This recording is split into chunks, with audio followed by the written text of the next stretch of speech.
Livro de Luciano Subirá, do Coração, capítulo 5, parte 3, Doar-se a Deus.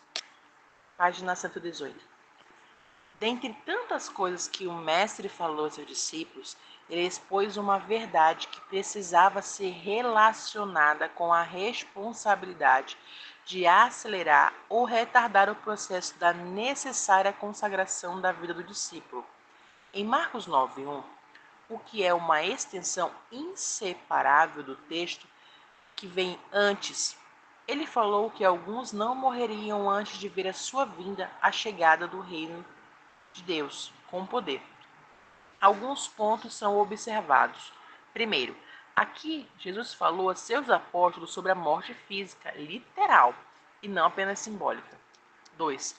A colocação feita pelo Senhor está no plural, o que indica que a possibilidade de não morrer, entre aspas, sem antes ver o reino chegando com poder, fecha aspas. Referindo-se a mais um dos seus discípulos, ou seja, poderia acontecer com alguns deles. Terceiro, se aquela geração de discípulos já morreu e Jesus ainda não voltou, como essas palavras podem ser reconhecidas como verdadeiras? Responderei adiante neste mesmo capítulo, mas ressalto que tal afirmação é uma chave que nos ajuda a entender o que aconteceu com os apóstolos e também compreender a maneira que eles morreram.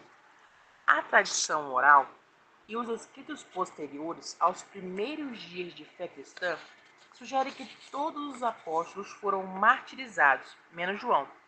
Embora haja divergência entre os registros documentados, depois de muitos anos de transmissão exclusivamente oral, acho interessante mencionar como se cria, já nos primeiros séculos da era cristã, ter sido mártir dos apóstolos de Jesus Cristo. John Fox, em Os Livros dos Mártires, registrou os seguintes tipos de morte. Como morreram os apóstolos? André morreu em Edesa, na Ásia, numa cruz em forma de X, daí a origem do nome Cruz de Santo André. Bartolomeu, chamado Natanael, pregou o evangelho em vários países, e ao traduzir o evangelho de Mateus para um dos idiomas da Índia, propagou-se nesse país. Por último, foi cruelmente açoitado e crucificado pelos conturbados idólatras. Outras fontes dizem que teriam sido chicoteados até a morte. Filipe trabalhou diligentemente na Ásia Superior e sofreu um martírio em Heliópolis, na Frígia. Foi açoitado, lançado no cárcere e depois crucificado em 54 d.C. João conta-se que foi jogado num caldeirão de óleo fervente, onde escapou milagrosamente sem dano algum. Domiciano exilou-se na ilha de Patmos, onde escreveu o livro de Apocalipse. Judas Tadeu foi crucificado em Deza, em 72 d.C. Mateus foi assassinado por uma alabarda na Etiópia, em 60 d.C. Matias morreu em Jerusalém, onde foi apedrejado e depois decapitado. Pedro foi crucificado de cabeça para baixo. Simão o Zelote pregou o evangelho na Mauritânia, África, até a Grã-Bretanha, onde foi crucificado em 74 d.C. Tiago, o menor. Aos 99 anos, ele foi espancado e apedrejado pelos judeus, que finalmente abriram-lhe o crânio com um garrote. Alguns dizem que foi crucificado junto com Simão, o Zelote. Tiago, o maior. A Bíblia diz que Herodes passou fio de espada, Atos 12, 1 e 2. Clemente de Roma refere-se ao uso da espada como se tratando de uma decapitação. Tomé pregou o evangelho na Pátria e na Índia, onde ao provocar a ira dos sacerdotes pagãos, morreu atravessado com uma lança. Ao estudarmos sobre o amor ao Senhor, não podemos deixar de dar destaque ao apóstolo João, que foi chamado de o discípulo que a quem Jesus amava. Confesso que durante a adolescência eu senti uma ponta de ciúme dele. Vários questionamentos sem resposta levaram-me a tal estado. Por que ele era o queridinho, entre aspas, do mestre? Por que ele foi o único apóstolo não martirizado? porque foi entregue a ele o cuidado da família de Jesus, porque ele foi o único a receber gloriosas visões do fim dos tempos. Tudo pode ser entendido com base na palavra dada por Jesus em Marcos 9:1, que menciona alguns não passariam pela morte sem ver o reino de Deus chegar com poder. Isso se cumpriu na vida de João. Em que João era diferente? Observe que quando Jesus foi preso no jardim de Getsemane, todos os discípulos o deixaram e fugiram. Mateus 26:56. Cumpriu-se a escritura: ferirei o pastor e as ovelhas do rebanho ficarão dispersas. Mateus 26:31. Contudo, o Evangelho de João nos mostra que, embora mantendo certa distância, os dois continuaram a seguir a Jesus, João e Pedro. A diferença entre um e outro é que João não negou o fato de ser discípulo de Jesus, ao passo que Pedro sim. Simão Pedro e outro discípulo seguiam a Jesus. Esse discípulo era conhecido como do sumo sacerdote e, por isso, conseguiu entrar no pátio da casa destes com Jesus. Pedro, porém, ficou de fora, junto à porta. O outro discípulo, que era conhecido do sumo sacerdote, saiu e falou com a encarregada da porta, que levou Pedro para dentro. Então a empregada, encarregada da porta, perguntou a Pedro: Você também não é um do discípulo desse homem? Ele respondeu: Não, não sou. João 18:15-17. Como João era conhecido do sumo sacerdote, ele já entrou no pátio identificado como o discípulo de Jesus Cristo. E justamente por saberem a respeito de João, perguntaram a Pedro: Você também não é do discípulo desse homem? O uso de também evidencia que já foi identificado como seguidor de Jesus.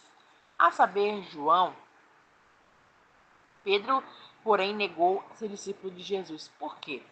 Provavelmente por medo de ser preso e executado com seu mestre. A Bíblia revela que na hora da crucificação, a maioria dos discípulos permaneceu à distância. Mateus 27, 55 e 56.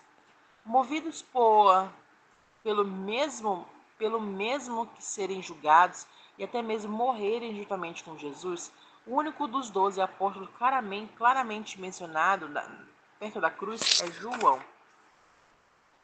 E junto da cruz estavam sua mãe, a mãe de Jesus, a irmã dela, Maria, a mulher de Coplas, e Maria Madalena. Vendo Jesus sua mãe junto dela, um discípulo amado, disse: Mulher, eis aí o seu filho. Depois disse ao discípulo: Eis aí a tua mãe. Dessa hora em diante, o discípulo a tomou para casa. Grifos do autor. João 19, 25 e 27. João foi o único que nunca deixou de estar ao lado do mestre, tanto no sinédrio por ocasião da prisão e do julgamento ao Senhor, como também na hora da crucificação. Em outras palavras, ele foi o único que não tentou salvar a sua vida, que não temeu a possibilidade de ser preso e executado, como Jesus. Ele sempre se expôs como um discípulo de Cristo, como se declarando: Eu sou o seguidor de Jesus e estou aqui. Se for preciso ser preso, sofrer até morrer juntamente com ele, estou disposto. Já ouviu pessoas alegando que a ausência de medo de João se dava ao fato de que, sendo ele o menor de idade, não poderia ser executado? Porém, sabemos que idade de João para afirmar isso. Não sabemos a idade de João para afirmar isso. Fato é que a Bíblia não diz quantos anos ele tinha, nem que era menor de idade. São apenas suposições. Se, de fato, João fosse menor de idade e não houvesse razão para ter medo de ser preso, pergunto-me, então, por que ele teria fugido dos guardas no Getsemane? Penso que João não foi martirizado por uma só razão. Quando todos fugiram e permaneceram à distância, ou até mesmo negaram a Jesus, ele foi o único que se dispôs a morrer. Embora não tenha sido morto, sua disposição de ir até o fim por Jesus foi aceita por Deus como uma entrega da sua própria vida. Imagino que assim como ocorreu com Abraão no quase sacrifício de seu filho Isaac, assim também ocorreu com João, que não precisou morrer de fato para que o Senhor considerasse sua vida como tendo sido entregue à disposição até o fim bastava. Considere a conversa de Jesus com Pedro, registrada em João 21.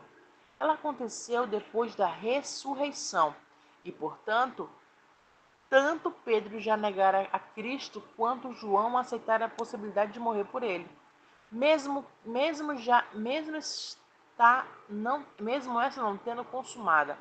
O Senhor ressaltou o tipo de morte que Pedro glorificaria a Deus.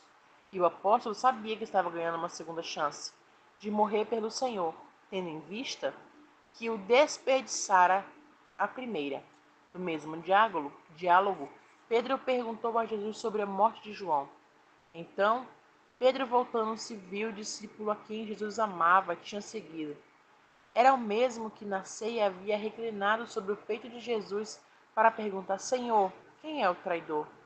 Ao vê-lo, Pedro perguntou a Jesus: Senhor, quanto a este? Jesus respondeu: Se eu quero que ele permaneça até que eu venha, o que você tem com isso?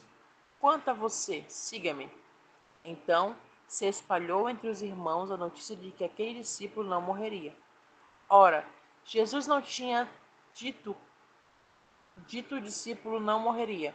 Se eu quero e ele permaneça até que eu venha. O que você tem a ver com isso? Esse discípulo está esse discípulo que dá testemunho a respeito destas coisas, a quem vos escreveu, e sabendo que seu testemunho é verdadeiro. João 21:20. O que Cristo tem a dizer se eu quero que ele permaneça até que ele venha? Pouco antes, o tema sobre o qual conversavam Jesus e Pedro era a morte. Que tipo de morte Pedro havia para glorificar a Deus? João 21:19. Depois de registrar a resposta do Senhor, a indagação de, a indagação de Pedro, João escreveu e se espalhou entre os irmãos a notícia de que aquele discípulo não morreria. Logo a informação se espalhou foi uma dedução de que o mestre usou o verbo permanecer para contrapor morrer, ou seja, permanecer seria igual a continuar vivo e não morrer. O que Jesus disse? Se eu quero que ele permaneça até que eu venha. O que viralizou, João não morrerá. E quem divulgou essa interpretação de João não enfrentaria a morte. Acho divertido analisar essa história, pois é bem muito grande a probabilidade que tenha sido o próprio apóstolo Pedro a espalhá-la. Isso se deduz porque somente 3 pessoas estavam presentes naquele momento: João, Jesus e Pedro. Jesus logo subiu ao céu, mas no pouco tempo em que passou aqui, não faz sentido que tenha contado a alguns uma versão um pouco distorcida de sua própria fala. Se João e seus discípulos resolveu apontar notícia de um conteúdo diferente de que estava na fala original de Jesus, fica claro que reconhecia haver mal entendido. Dificilmente teria sido ele um divulgador, até porque o assunto lhe era sensível. Assim sendo, quem sobra? Pedro é provável responsável por propagar aquela perspectiva. Vamos recapitular o relato de João quando o apóstolo cita a fala do mestre. Não há registro de Jesus dizendo, em momento algum, que João não morreria, apenas que permaneceria até que Jesus viesse. A tese de que João não passaria pela morte constava apenas no boato. Como então justificar o erro da compreensão de Pedro e dos demais? Para responder, cabe analisar qual era a doutrina apostólica acerca da vinda do Senhor e também da morte e da ressurreição dos santos. Veja o que Paulo escreve sobre os Tessalonicenses.